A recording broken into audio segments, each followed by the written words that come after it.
Okay, question 23. A tank is filled with water in 15 seconds. Okay. The graph shows the depth of water d at t seconds. Okay. So, I don't know about this, but this looks only to be going up to 5 seconds to me.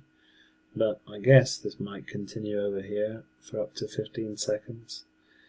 So we can see that at the start it's being filled up quite quickly, and then it's being filled up less and less quickly as you go along.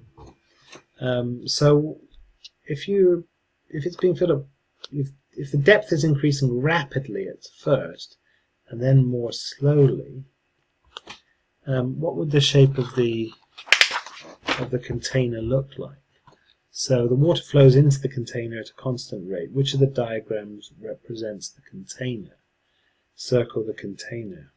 So it needs to be, the depth needs to be increasing rapidly at first and then more slowly as it goes.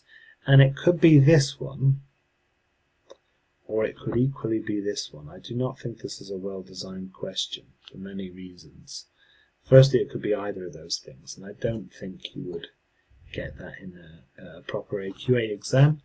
And the second reason is, if you look carefully at this graph, it's made up of straight lines. And if it's made up of straight lines, then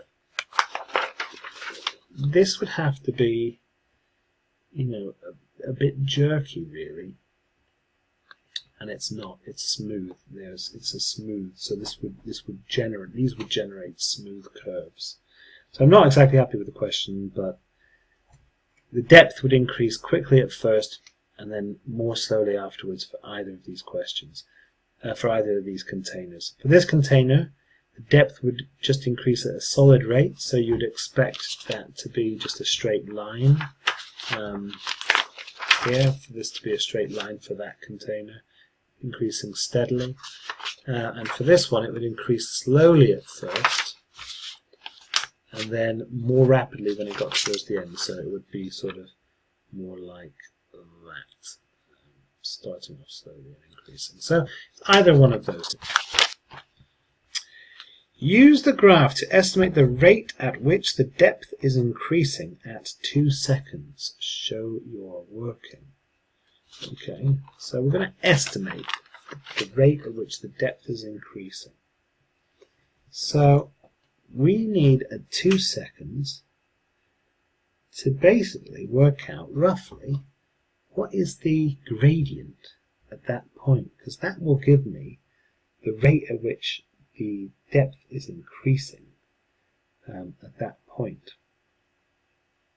So if I just take a couple of points, so either side, and I use them, so it's got to be more than that angle, so less than that angle, but more than that one. So I don't know. I'll take that one. So as it's just an estimate. So that's 1 second there, isn't it? So 2 of these would represent 1 second. So in 1 second, what's the change in the depth? 1, 2, 3, 4. So it's approximately increasing. The rate at which it's increasing is approximately 4 divided by 1, which is 4. Now, let's be careful about the units here. It's centimeters of depth per second. Actually, there you got the units given to you there, so 4 centimeters per second. They're quite lenient either way if you chose differently. As it says, show your working out, I might be tempted just to, indicate that is 4 and that is 1. Careful, that's not 2. You need to read the scales carefully. That's something that could trip you up when working that out.